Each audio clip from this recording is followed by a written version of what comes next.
La bourse, on appelle ça souvent le temple des regrets. On y accumule des succès, c'est vrai, mais ce sont les erreurs qui vont déterminer notre performance finale. Et pour apprendre, il n'y a que 2 méthodes. La première, c'est apprendre par soi-même.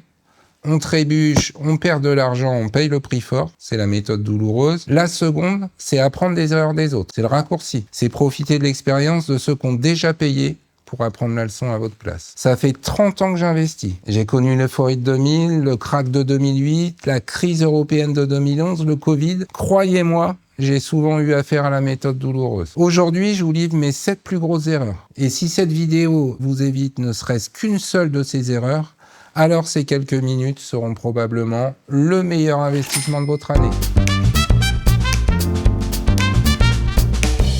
Alors on attaque directement avec l'ennemi public numéro 1, le FOMO, Fear of Missing Out. En français, la peur de rater le train. C'est cette anxiété sociale de voir les autres s'enrichir pendant que vous restez cloué sur le quai. Tout le monde se met à se raconter une histoire, un narratif. Ça a été ma première leçon, parce que j'ai démarré en pleine bulle Internet dans la période 95-2000, donc juste avant un krach boursier monumental. À l'époque, le narratif, il était simple, voire simpliste. Si le nom de l'entreprise finissait par .com, c'était de l'or en barre. Peu importe les bénéfices, peu importe la réalité, ça ne pouvait que monter jusqu'au ciel. C'était une illusion collective hyper puissante. Tout le monde montait dans le train. Et ceux qui tardaient à le faire finissaient par se dire qu'ils n'avaient rien compris. Si on résume le FOMO en une équation, c'est celle-là. Forte hausse plus hype médiatique plus peur de rater le coche égale décision irrationnelle. Et donc, perte sèche. Alors, décision irrationnelle pour 3 raisons.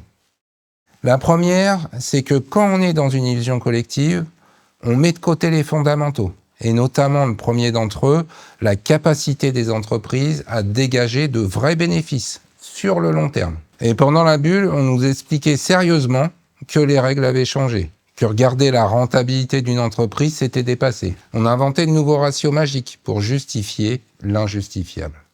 La deuxième raison qui fait que les décisions qu'on peut prendre dans un contexte de FOMO sont souvent irrationnelles, c'est que quand on achète en pleine période d'euphorie, on achète souvent au plus haut, juste avant que les gros acteurs ne se mettent à encaisser leurs bénéfices. Quand votre coiffeur ou votre chauffeur de taxi commence à vous donner des tuyaux boursiers, il est temps de vendre. Exact. C'est une vieille citation boursière, mais elle sera toujours d'actualité. Alors, mes conseils pour se prémunir et se protéger du FOMO.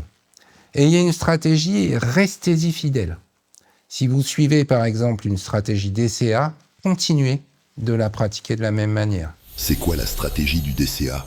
Dis-nous tout. Oui, c'est vrai. Alors, le DCA, Dollar Cost Averaging, ça consiste à toujours investir la même somme à intervalles réguliers. Par exemple, vous mettez 300 € tous les 3 mois. Ça évite justement de trop acheter pendant les périodes d'euphorie et de ne pas le faire pendant les périodes de déprime, qui sont pourtant les périodes les plus propices aux achats. Deuxième conseil, restez fidèle à vos critères d'analyse habituels. Les 4 mots les plus dangereux en investissement sont « cette fois c'est différent ». Ouais, tu viens de prononcer les 4 mots les plus chers de l'histoire de la finance. C'est justement notre erreur numéro 2.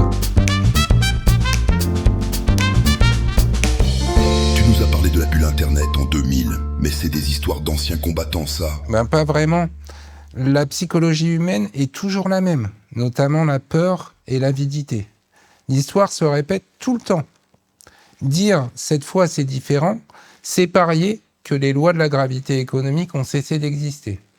Lorsque les marchés ou un ETF ou une action atteignent des prix délirants, déconnectés de la réalité économique, les investisseurs ont besoin d'une excuse pour continuer à acheter. On a vu ça en 1929, en 2000, en 2008, c'est toujours la même chose.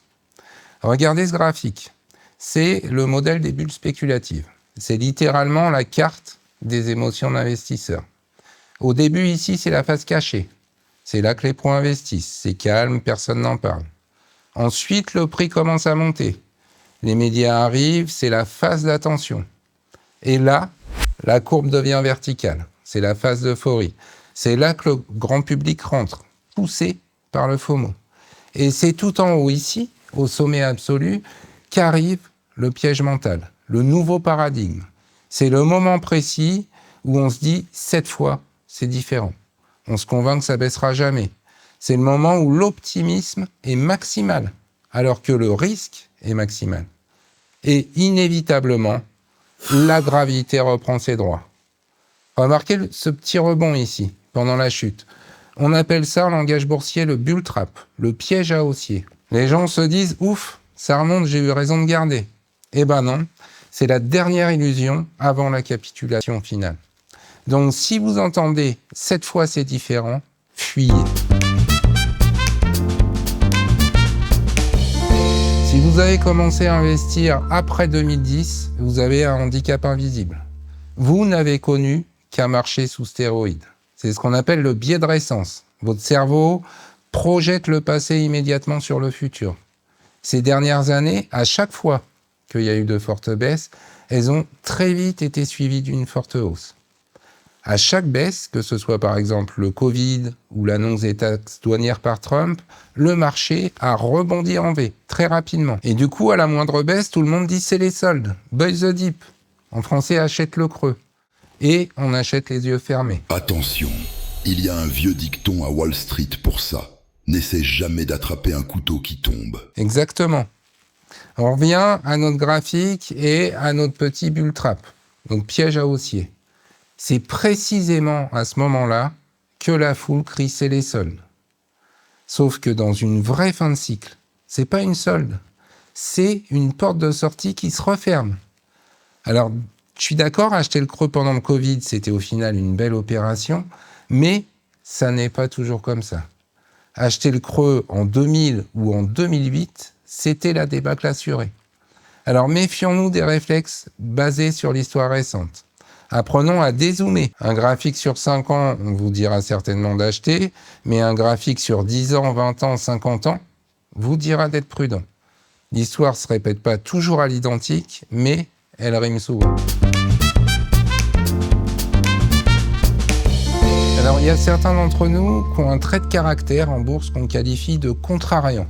Et j'en fais partie. Le progrès après 30 ans, c'est que j'en suis conscient et je me soigne. Le contrariant, c'est le syndrome de l'anti-mouton. Il y a une méfiance maladive envers la foule. Dès qu'un narratif devient populaire, son cerveau se braque. Il se dit, si tout le monde achète, c'est que c'est une bêtise, je suis plus malin, je reste à l'écart. Le contrariant, c'est l'anti-FOMO radical. Mais à vouloir trop éviter le train, on finit par rester sur le quai toute sa vie. Et quand, comme moi, on a un naturel un peu contrariant, et qu'en plus, jeune investisseur, on a fait du FOMO juste avant l'explosion de la bulle Internet, eh ben, on a tendance à se sous-exposer, à s'exposer insuffisamment, par exemple, aux valeurs tech américaines. Attends, tout à l'heure, tu nous disais « pas de FOMO ». Et maintenant, tu nous dis le contraire. Eh ben, c'est là qu'est toute la subtilité et la complexité de la bourse. Ce sont les extrêmes qui sont toxiques. L'erreur, qu'il s'agisse du FOMO ou du contrariant, c'est tomber dans une extrême. Il faut savoir à la fois être suiveur, un peu, c'est ce qu'on appelle faire du suivi de tendance en langage boursier, et à la fois être contrariant, un peu. Tout est question de dosage et d'équilibre, de mesure. Mon but dans cette vidéo, c'est pas de vous dire faut faire ci, faut faire ça. C'est de vous amener à prendre du recul, à vous connaître vous-même. Parce que le pire ennemi de l'investisseur en bourse, c'est pas le marché, c'est lui-même. Donc si vous avez un naturel à être FOMO ou à être contrariant, soyez-en conscient pour ne pas tomber dans l'excès. Regardez l'enfer psychologique du contrariant sur l'action Nvidia. 2017, l'action monte, il se dit c'est une bulle, c'est trop cher, je passe. 2019, l'action a encore doublé, il se dit ah bah j'aurais dû, mais là c'est vraiment trop tard, ça va corriger. 2021, l'action explose et il se dit c'est de la folie furieuse, je touche pas à ça. 2025, il regarde toujours le train passer depuis 8 ans. Résultat, il a fini par rater l'une des plus belles opportunités, l'une des plus belles progressions de ces dernières années. 21 000% de hausse en 10 ans. Alors, c'est pas dramatique, il y a plein de belles opportunités, mais si on adopte cette attitude à l'excès, ça représente un coût d'opportunité et ça finit par amputer notre performance globale. Le maître à penser de beaucoup d'investisseurs contrariants, c'est Warren Buffett. Le père de l'investissement value. C'est ça. L'histoire raconte qu'il a fait fortune jusqu'à devenir l'un des hommes les plus riches du monde en investissement dans des entreprises dont personne ne voulait, donc très peu cher. C'est ça la philosophie de l'investissement value, pour synthétiser. Mais si on se penche sur ces investissements, on constate quand même qu'il n'a pas hésité à acheter du Apple, qui est loin d'être une entreprise délaissée.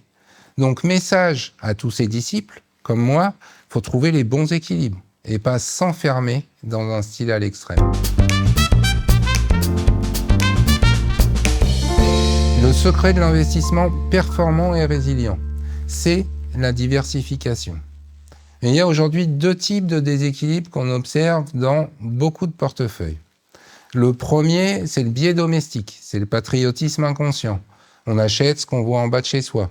Donc pour nous en France, c'est rassurant d'avoir du Total, du BNP ou du LVMH.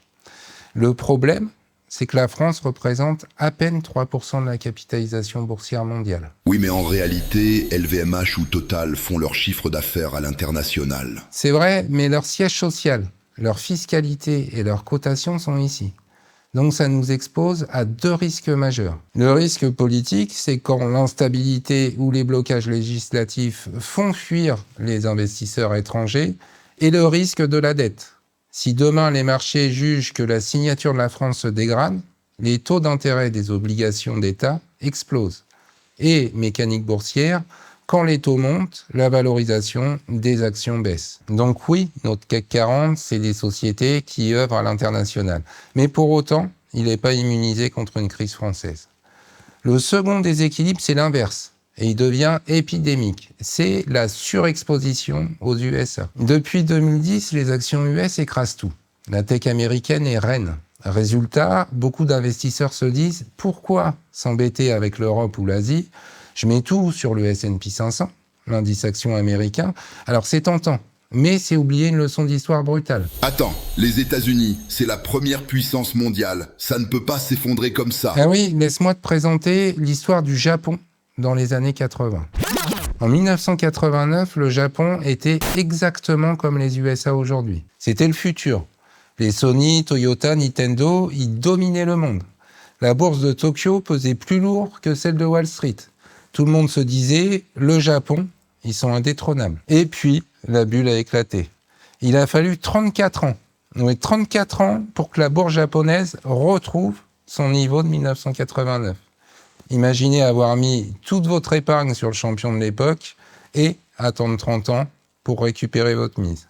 C'est ça le danger de parier sur un seul pays gagnant. Les empires changent.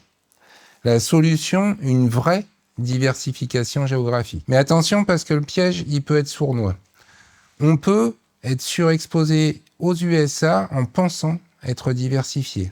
L'erreur classique, c'est d'acheter un ETF monde pour la sécurité et d'y ajouter une louche d'ETF Nasdaq ou S&P 500 pour le dynamisme.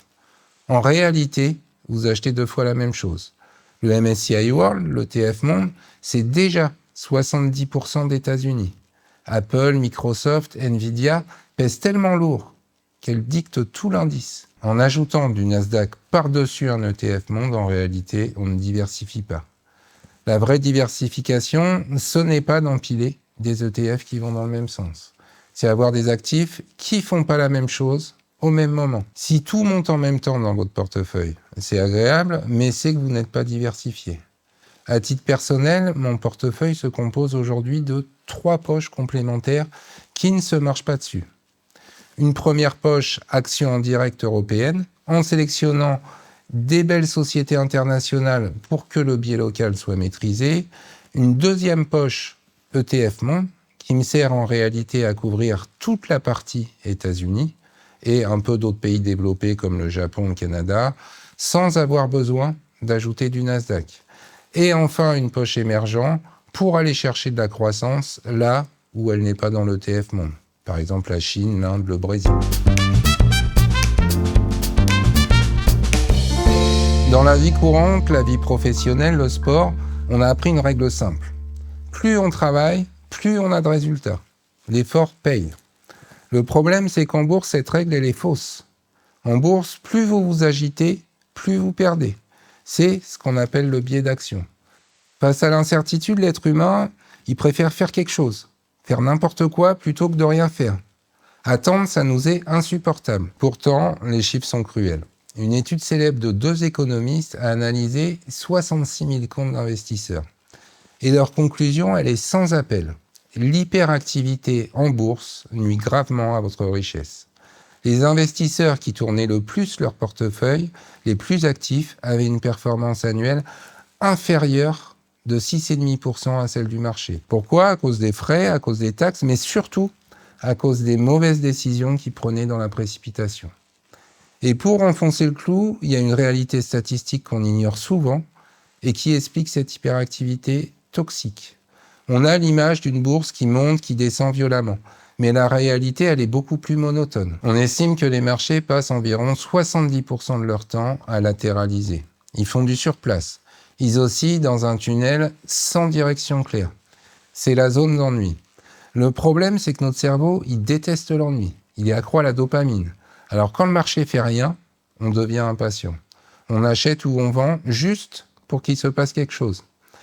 Et c'est souvent là, dans ces périodes de calme plat, qu'on fait des opérations totalement inutiles et donc des erreurs. On essaye en réalité de surfer des vagues dans une mer d'huile. C'est d'autant plus dommage que la durée, c'est notre seule véritable protection mathématique. Dans les années 60, on gardait une action en moyenne 8 ans. Aujourd'hui, cette détention moyenne, elle est tombée sous les 6 mois. L'impatience transforme l'investissement en jeu de hasard. Comme disait Jesse Livermore, ce n'est jamais mon intelligence qui m'a rapporté de l'argent. C'est toujours mon inactivité. Exactement. Le secret, c'est ce qu'on appelle l'art de ne rien faire. Mais pour réussir à ne rien faire, il faut avoir défini un plan de sortie. Clair, écrit noir sur blanc, avant même d'acheter. Alors concrètement, quel plan se fixer ? Je vous conseille 2 méthodes. Soit vous vous fixez un objectif de temps.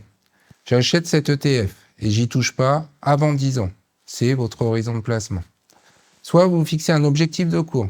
Je vendrai cette action ou cet ETF uniquement quand elle aura atteint tel montant parce que j'estime que ce sera sa juste valeur. On termine par une 7e et dernière erreur et c'est la plus tenace. Celle qui nous fait perdre souvent beaucoup ou qui parfois nous fait rater de belles opportunités. C'est ce qu'on appelle le biais d'ancrage.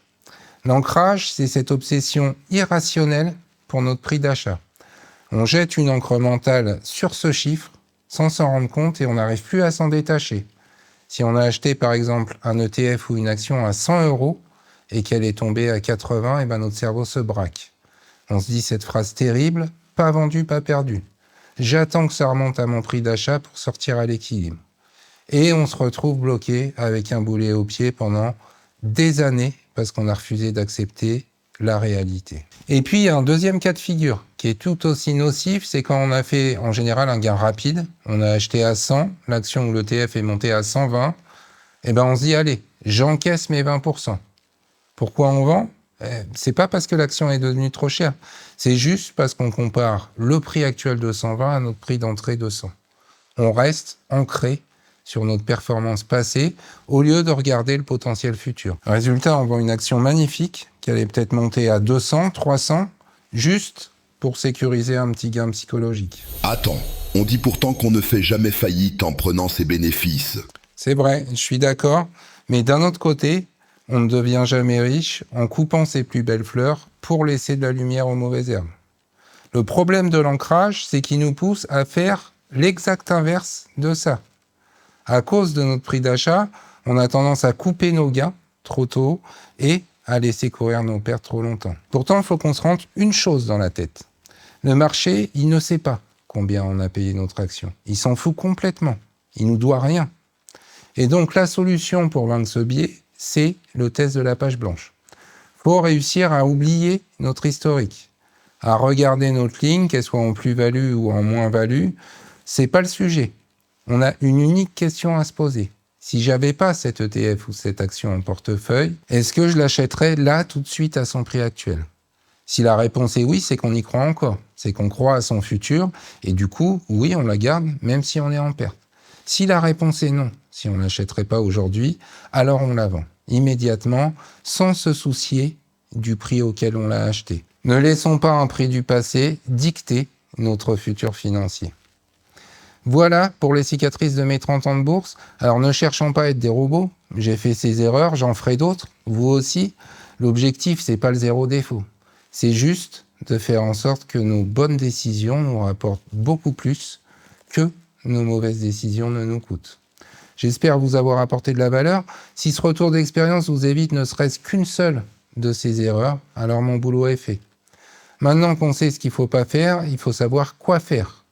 Comment répartir notre argent concrètement? La réponse, elle va dépendre notamment d'une chose, notre âge. Je vous détaille l'allocation idéale à 50, 40, 60 ans dans cette vidéo, juste ici. Bye!